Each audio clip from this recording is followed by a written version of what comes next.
Olá pessoal do segundo ano das turmas 200 e 201, tudo bem com vocês? Aqui é o professor Robert. Eu vou fazer a gravação dessa aula, dando continuidade, aos nossos pontos de revisão do primeiro ano. Nas duas turmas eu estou praticamente igual, o nosso próximo assunto aí a ser estudado serão as funções da linguagem. Eu trouxe aqui um slide lá da Secretaria do Estado de Pernambuco, da SEDUC de Pernambuco, Esse slide aqui é do fundamental, mas ele contempla aí praticamente todo o assunto, todos os pontos do assunto que eu quero trabalhar com vocês, que são aí as 6 funções da linguagem, que vão se basear em cada um daqueles elementos da comunicação, que nós vimos lá atrás, que foram desenvolvidos aí pelo linguista Roman Jakobson, ok? Então aqui ele vai falar o seguinte: a nossa aula de hoje vai ser sobre as múltiplas funções da linguagem no estabelecimento e na organização das relações sociais.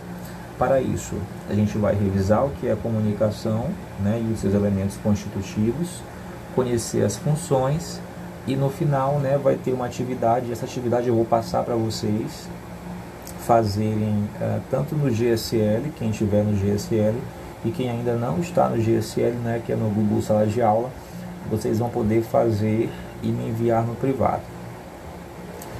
Ok? Então bora lá começar, pessoal. Então, pessoal, ele fala aqui que a gente usa a linguagem a todo instante com uma intenção, A gente usa a linguagem, o ser humano, de forma consciente. Outros animais, irracionais, eles também utilizam determinadas linguagens, mas eu não poderia nem dizer que são linguagem, mas apenas eles se comunicam, mas não usando linguagem, porque só quem usa linguagem é o ser humano, porque a linguagem ela tem a ver com essa questão da consciência, da racionalidade, da intenção. Então aqui ele diz o seguinte, saber como usá-la adequadamente é um passo certo para uma boa comunicação. E aí a gente já estudou lá atrás as linguagens, a língua e os diferentes tipos de linguagem que existem, que são aí formas como o ser humano se comunica. Então a gente vai dar continuidade aqui, ele vai fazer uma pequena revisão aí sobre o que é comunicação, A comunicação, ela elabora a mensagem, que pode ser falada ou escrita, como vocês sabem, pintada ou desenhada por um emissor. O emissor é aquele que tem a mensagem e o receptor é aquele que recebe, Quando eu tenho a mensagem, eu escrevo, eu falo. Quando eu sou o receptor da mensagem, eu leio, eu escuto. Ele diz que para essa comunicação ter efetividade é preciso que ambos a compreendem, Ambos a compreendam, perdão. E aí para isso, vocês viram lá que é essencial que todos os elementos da comunicação estejam partilhados por esses interlocutores, que no caso seriam aí emissor e receptor. Aqui eu tenho para vocês aqui os elementos da comunicação, eu vou tirar bem aqui a câmera. Aqui ele fala que são 6 elementos comunicativos, desenvolvidos aí pelo linguista Roman Jakobson. Então eu tenho o referente, que é o contexto, que está relacionado a emissor e receptor. O emissor, ele é aquele que possui a mensagem, Ele traz a mensagem, Ele transmite a mensagem, o receptor recebe, decodificando essa mensagem. O canal é o meio por onde circula a mensagem. A mensagem é a forma, o conteúdo transmitido pelo emissor. E o código, é a sistematização dos signos linguísticos, que tanto o emissor quanto o receptor usam para se comunicar. Acredito que até aqui vocês não tenham nenhuma dúvida. Então vamos avançando. Então vou colocar bem aqui embaixo. Então, segundo Roman Jakobson, que é um linguista estudioso desse fenômeno, as funções da linguagem, elas estariam distribuídas da seguinte maneira. Vejam aqui, eu coloquei, até vou voltar aqui, cada item desse, cada elemento da comunicação, ele vai se transformar, ele vai corresponder em uma função da linguagem. Ó, eu tenho aqui o contexto que vai dizer respeito à função referencial, o destinatário é a função emotiva, eu tenho aqui a mensagem, função poética. Na verdade, eu acho que aqui eu teve um erro, gente, porque aqui não é destinatário, né? Aqui seria o remetente. Ixi, eu coloquei errado, eu não posso mais apagar. Pera, eu vou fazer isso. Remetente, porque eu estou usando a canetinha do PowerPoint e aí eu não sei como voltar. Essa canetinha aqui é a caneta do gravador, aliás, do tablet. Deixa eu só ver se eu posso voltar e apagar aqui. Não posso, deixa assim mesmo, já apaguei, gente. Então o remetente é aquele que emite, né? No caso aqui, voltando, ó, é o emissor, né? Que é o destinador. Aí ele colocou duas vezes destinatário. O destinatário é o receptor, no caso, né? No caso ele vai ser a função apelativa. Então aqui eu tenho, ó, o remetente, né? O emissor, que é a função emotiva. A mensagem é a função poética, o contexto ou assunto é a função referencial. O canal, no caso, que ele colocou o contato aqui, é a função fática, código, função metalinguística, e o receptor destinatário, função apelativa. Então, a gente aqui, ele aqui vai falar um pouquinho mais dessas funções da linguagem, né? Assim é que o emissor, ao transmitir uma mensagem, sempre tem um objetivo: informar algo, demonstrar seus sentimentos ou convencer alguém a fazer algo, entre outros. Consequentemente, como vimos, a linguagem passa a ter uma das funções abaixo. Ela pode ter uma função referencial, função emotiva, função apelativa. Aqui ele vai colocar outros nomes que aparecem aí nas gramáticas da vida, né? Função fática, função poética e função metalinguística. Então ela pode ser função referencial ou denotativa, função emotiva ou expressiva, função apelativa, conativa ou injuntiva. Função referencial, o foco é o referente, é o assunto. Função emotiva, o foco é o emissor. Função apelativa, o foco é o receptor. Função fática, o elemento da comunicação é o canal. Função poética, o elemento é a mensagem. E a função metalinguística, o elemento é o código. A gente vai estudar cada uma delas agora. Então aqui ele vai falar o seguinte: ele vai dizer que durante o nosso ato de comunicação, o autor tem intenções, como eu já falei para vocês, ou seja, ele tem finalidades com essa mensagem em relação ao receptor. Por isso, né, ele vai usar o que? Recursos que vão dar ênfase à intenção que deseja transmitir, para que essa mensagem, né, chegue lá aos ouvidos do receptor da melhor maneira possível, né? Ou para reforçar algum elemento linguístico, né, para a composição, né? Esses recursos são chamados de figuras de linguagem. Ele pede aqui para a gente observar a figura ao lado, que vai mostrar mais ou menos o que se passa nas nossas mentes, né, nesse processo de comunicação, quando a gente está se comunicando, transmitindo algo para alguém, né? São várias intenções intercruzando nossa fala, também são elas que nos organizam no mundo em que vivemos. Isso aqui é fato, né? Eu mesmo, quando produzi essa aula, aliás, eu não produzi esses slides, né? Mas eu busquei uns slides prontos que pudessem contemplar aí tudo aquilo que eu queria falar para vocês, né? Então eu passei aqui por esse processo comunicativo, eu estou passando agora, né? Vejam aqui as engrenagens, tanto na minha cabeça, que sou emissor aqui nesse momento, quanto na de vocês que estão ouvindo essa mensagem, tudo aquilo que vocês estão agora significando ou ressignificando pelo que vocês já viram, pelo que vocês estão vendo, né? Então isso aqui realmente é um fato, né? Seja nesse processo nosso aqui e, na verdade, em todos os outros processos que durante o dia a dia a gente vive, né? Então a gente vai estudar agora cada uma delas e vocês vão perceber, né, que as comunicações, elas são pautadas nessas funções, ok? Então a primeira é a função referencial. Essa função ela vai estar centralizada no assunto referente, né, do texto, né, naquilo que se fala do texto. O elemento da comunicação dessa função é o assunto, né? Aí ele vai dizer que o produtor do texto procura oferecer informações factuais, né? Factuais é relativo a fatos. A linguagem é objetiva, direta, denotativa e escrita. Quando eu falo em denotativo, eu estou falando em literal, né? O que é algo literal? É algo ligado ao mundo real, ao mundo concreto, né? Porque a linguagem conotativa ela é não literal, ela é figurativa. É da conotação que vão nascer aí as figuras de linguagem, que vai ser um assunto que a gente vai ver um pouquinho mais para frente. Aí ele vai dizer aqui que o predomínio dela é na terceira pessoa do singular, diferente da função emotiva que é na primeira pessoa, né? É a linguagem usada nas notícias de jornal e nos livros científicos. Aí ele colocou aqui acima, né? Que nessa imagem a gente pode perceber aí a realização da leitura de um jornal, nesse caso com a intenção de obter informações sobre algo.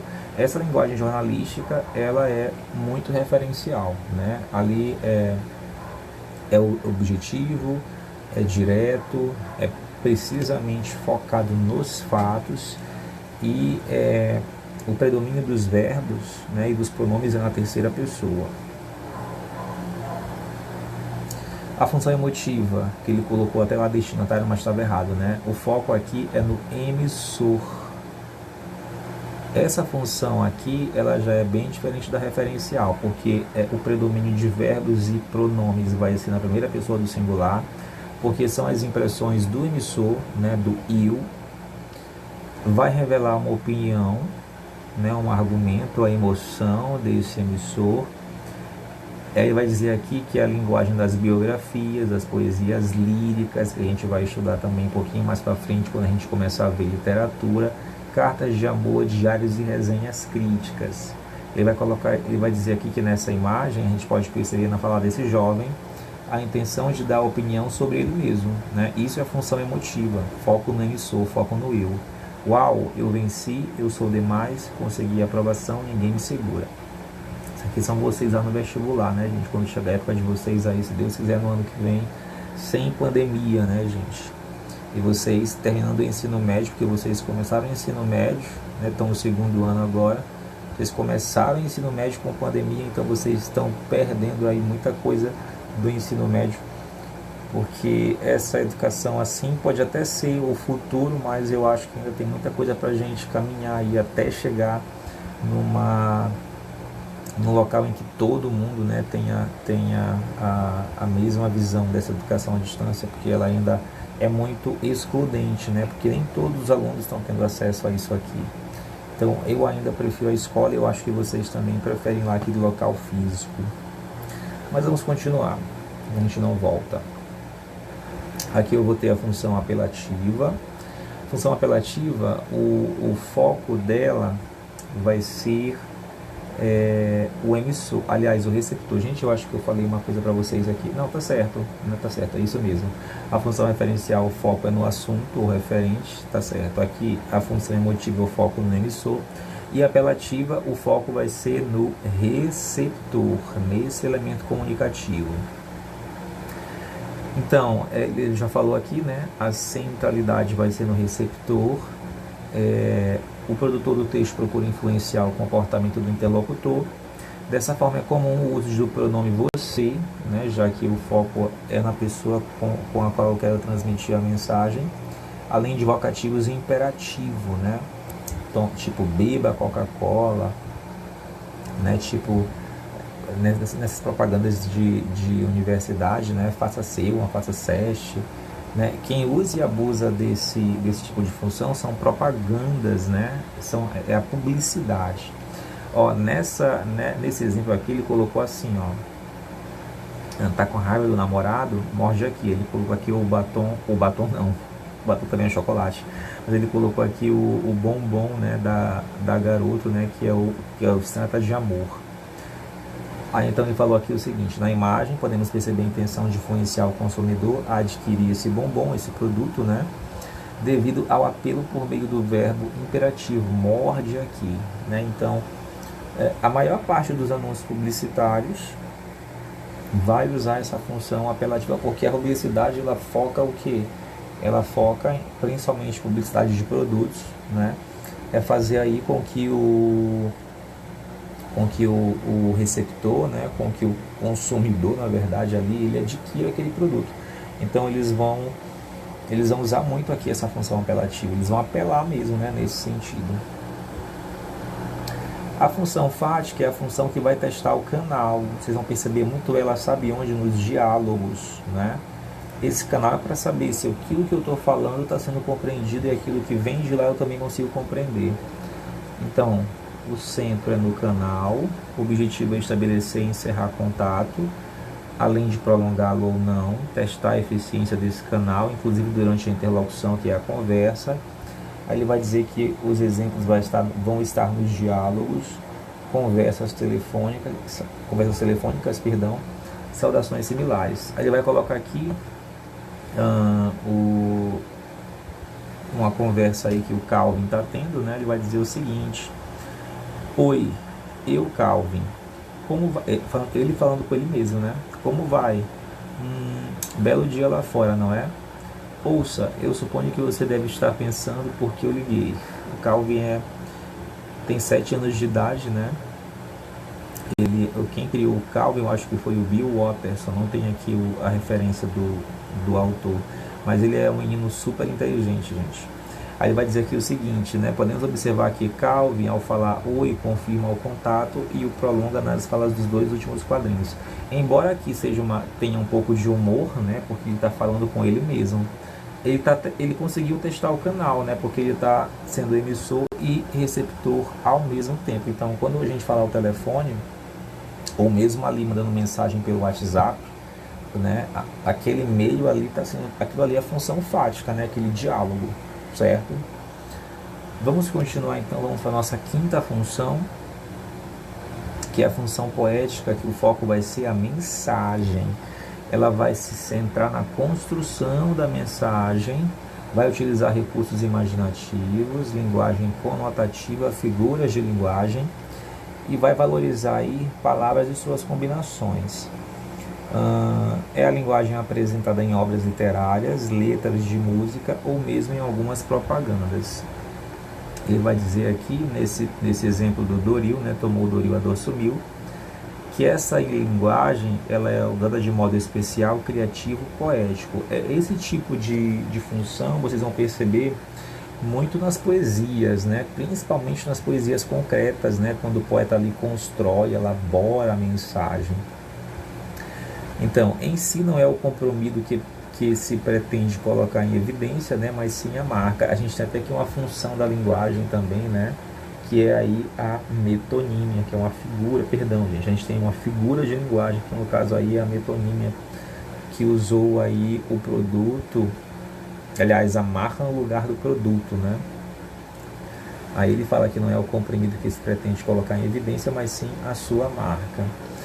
Então, a função poética, o foco é a mensagem, e a nossa última função, para fecharmos esse assunto, é a função metalinguística, né? A função metalinguística é como se fosse a linguagem, né? Eu vou dizer assim, pode ser a língua falando dela mesma em alguns exemplos, ou pode ser uma linguagem falando dela própria. Aí ele colocou aqui um exemplo até do dicionário que é clássico, né? Então, o centro é no código, usa a linguagem para falar dela mesma. A poesia, que fala da poesia, a função e do poeta, um texto que comenta outro texto. Os dicionários são repositórios de metalinguagem, né? Porque é como se fosse a língua falando dela mesma.